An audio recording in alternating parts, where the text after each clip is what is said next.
Hai Sobat Sosius, bagaimana nih kabarnya? Semoga kita semua selalu dalam keadaan sehat ya. Perkenalkan dulu, nama saya Griselda Tabita Kristi, mahasiswa pendidikan Sosiologi Antropologi Universitas 11 Maret tahun 2021.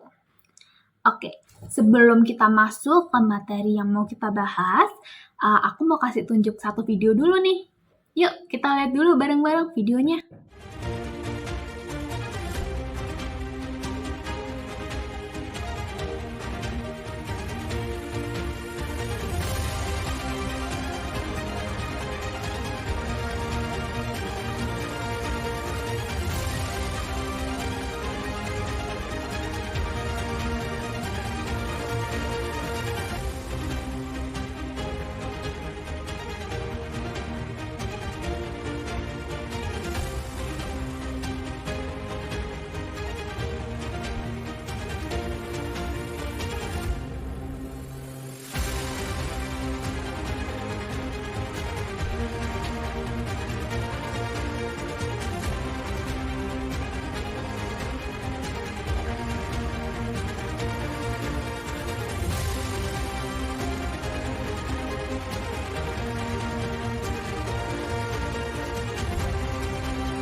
Wah, cukup menarik ya videonya tadi.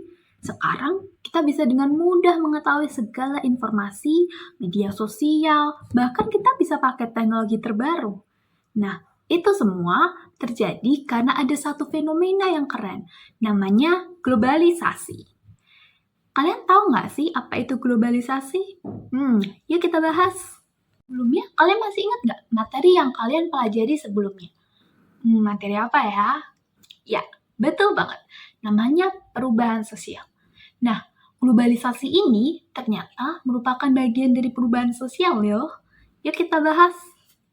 Jadi, perubahan sosial itu menghasilkan berbagai macam perubahan dalam kehidupan sehari-hari manusia. Yang pertama, perubahan sosial bisa menyebabkan perkembangan iptek, ilmu pengetahuan, dan teknologi. Lalu, dengan adanya perkembangan iptek, akan muncul lagi yang namanya modernisasi. Dan modernisasi ini akan membawa kepada globalisasi. Itu seperti siklus yang berulang terus-menerus dan menghasilkan perubahan sosial yang kita alami saat ini. Nah, saat ini kita mau membahas materi lebih lanjut mengenai globalisasi. Globalisasi muncul dari kata globe. Kalian pasti pernah mendengar ya tentang global, atau yang bisa diartikan sebagai mendunia. Anthony Giddens mengatakan bahwa globalisasi merupakan munculnya dunia yang terus berubah tanpa kendali. Douglas Kellner bilang bahwa globalisasi merupakan seperangkat relasi sosial, aliran komoditas, ide-ide, dan penduduk yang melewati batas nasional melalui jaringan masyarakat global. Sedangkan Selocho Marjan bilang bahwa globalisasi merupakan proses terbentuknya sistem organisasi dan komunikasi antar masyarakat seluruh dunia. Jadi bisa disimpulkan bahwa globalisasi merupakan tersebar luasnya pengaruh ilmu pengetahuan dan kebudayaan yang ada di setiap penjuru dunia ke penjuru dunia lainnya. Hal ini menyebabkan tidak lagi jelas batas-batas antara satu negara dengan satu negara yang lainnya. Maka dari itu, globalisasi disebut juga sistem yang transparan. Setelah kalian tahu definisi dari globalisasi, kalian juga harus tahu nih ciri-ciri dari globalisasi. Ada beberapa ciri-cirinya loh. Yuk kita lihat. Yang pertama adalah kemajuan teknologi yang pesat. Kalian pasti sudah merasakannya ya. Banyak sekali kemajuan teknologi saat ini. Mulai dari handphone, sosial media, mobil, motor, dan lain sebagainya. Lalu yang kedua adalah keterbukaan dari segala aspek. Kita akan pelajari ini di materi yang lebih lanjut. Lalu yang ketiga, pertukaran informasi yang cepat. Kalian pasti sudah merasakannya juga. Sekarang, segala informasi bisa kita akses melalui satu tombol. Klik! Akhirnya kita tahu segala informasi di seluruh dunia. Lalu yang keempat adalah perubahan konsep ruang dan waktu. Kalau dulu kita mau kemana-mana pasti serasa jauh dan males banget ya. Tapi kalau sekarang, bahkan kita tidak perlu keluar rumah untuk tahu kondisi dari negara lain atau tempat-tempat lain. Lalu yang kelima adalah ekonomi antar negara saling bergantung. Ini bisa terlihat dari impor, ekspor, dan hal-hal lainnya yang bisa kita rasakan saat ini. Lalu yang keenam, meningkatnya masalah sosial. Kok bisa ya? Kita akan pelajari ini di materi lebih lanjut juga. Lalu yang ketujuh, pertukaran budaya. Banyak sekali budaya saat ini yang bisa kita rasakan. Seperti kita bisa tahu budaya tentang K-pop, Hollywood, India, dan lain sebagainya. Lalu yang kedelapan adalah perdagangan bebas. Cukup banyak juga ya ciri-ciri dari globalisasi. Tapi aku yakin kalian pasti udah familiar banget sama ciri-ciri itu. Nah, selain ciri-ciri, ternyata globalisasi bisa terbentuk karena ada faktor pendorongnya loh. Apa aja ya faktor pendorongnya? Yang kita bahas. Yang pertama adalah yang kita bahas tadi, yaitu kemajuan iptek, yaitu ilmu pengetahuan dan teknologi.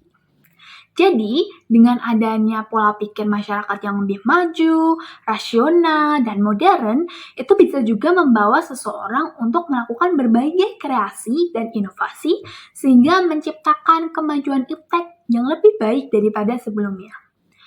Lalu yang kedua adalah sistem terbuka pada lapisan masyarakat. Kalian pasti udah tahu kan, dulu wanita sepertinya susah ya untuk mendapatkan pekerjaan atau menjadi setara dengan laki-laki. Tapi kalau sekarang sudah lebih terbuka lapisan masyarakatnya. Kita bisa memilih pekerjaan apa yang mau kita lakukan, karir apa yang mau kita lakukan, dan lain sebagainya. Lalu yang ketiga adalah adanya kapitalisme. Seperti yang bisa kalian lihat di gambar, ada banyak sekali ya handphone dan alat-alat elektronik dari berbagai merek. Nah, ini dia salah satu contoh kapitalisme. Dengan adanya kapitalisme, banyak perusahaan-perusahaan berlomba-lomba untuk membuat produk yang menarik dan berinovasi menghasilkan kualitas produk yang paling baik. Oke, sekarang kalian udah paham kan apa aja definisi dari globalisasi, ciri-ciri globalisasi, dan faktor-faktor pendorong terjadinya globalisasi. Nah, sekarang kita mau bahas nih, apa aja sih jenis-jenis dari globalisasi? Ternyata globalisasi itu nggak cuma terbentuk dari satu hal saja loh, ada banyak jenis-jenis dari globalisasi. Yang pertama adalah globalisasi ekonomi. Nah, globalisasi ekonomi adalah globalisasi yang mempermudah dan mempercepat pertukaran arus jasa, barang, hiburan, dan bahkan perpindahan manusia. Dengan adanya globalisasi ini, impor dan ekspor, investasi asing, industri padat karya dapat berjalan dengan baik. Kalian tahu nggak ya, apa aja contoh dari globalisasi di bidang ekonomi? Ya betul. Seperti yang bisa kalian lihat di gambar, yang pertama adalah Gojek. Kok Gojek ya? Karena globalisasi ekonomi ini bisa mempermudah manusia untuk melakukan transaksi, misalnya dengan GoPay ataupun transaksi ojek-ojek pada umumnya. Yang kedua adalah globalisasi politik. Pernahkah kalian mendengar tentang hubungan internasional? Pasti pernah ya, atau mungkin ada dari kalian yang cita-citanya masuk PTN dengan jurusan hubungan internasional? Semoga tercapai ya. Nah, hubungan internasional adalah salah satu hal yang terjadi sebab adanya globalisasi politik. Hubungan internasional adalah hubungan yang penting untuk menjalin dan membangun relasi antar negara-negara di seluruh dunia sehingga tercipta kesepahaman dan perdamaian. Dan dengan adanya globalisasi politik ini bisa menaungi kebutuhan setiap negara melalui lembaga-lembaga yang ada. Apa aja ya contoh-contoh lembaganya? Misalnya melalui PBB, G20, WHO, kedutaan besar, dan lain sebagainya. Yang ketiga adalah globalisasi di bidang lingkungan. Dengan semakin banyaknya globalisasi, semakin tinggi pula permintaan konsumsi dan eksploitasi berbagai sumber daya alam. Hal ini menyebabkan lebih banyak sumber daya alam seperti batu bara, timah, maupun minyak semakin berkurang. Dengan adanya globalisasi di bidang lingkungan, ini menyebabkan berbagai hal seperti dampak positif dan juga negatif. Dampak positifnya antara lain seperti yang bisa kalian lihat di gambar, ada beberapa orang yang muncul sebagai influencer, menginfluence atau mengajak orang-orang lain melalui media sosial untuk langsung menjaga lingkungan bersama-sama. Kemudian yang keempat adalah globalisasi di bidang sosial budaya. Perkembangan arus informasi dan teknologi juga komunikasi pada era globalisasi ini bisa mengakibatkan pertukaran budaya, baik itu secara lokal maupun secara nasional, bahkan secara internasional. Misalnya, gaya bahasa yang dicampur dari bahasa Inggris dan juga masuknya fast food, makanan-makanan cepat saji di Indonesia. Namun sebenarnya pertukaran sosial budaya ini tidak hanya sebatas ranah lokal, tapi juga meliputi budaya lokal yang mendunia. Nah, hal ini disebut sebagai globalisasi. Contoh dari globalisasi adalah tren berkain. Lalu jenis globalisasi yang terakhir adalah globalisasi di bidang pendidikan. Nah, kalian pasti udah pernah tahu ya, waktu pandemi dulu, di mana kalian belajar? Mungkin melalui Zoom, Google Meet, ataupun melalui Google Classroom, atau platform-platform internet lainnya.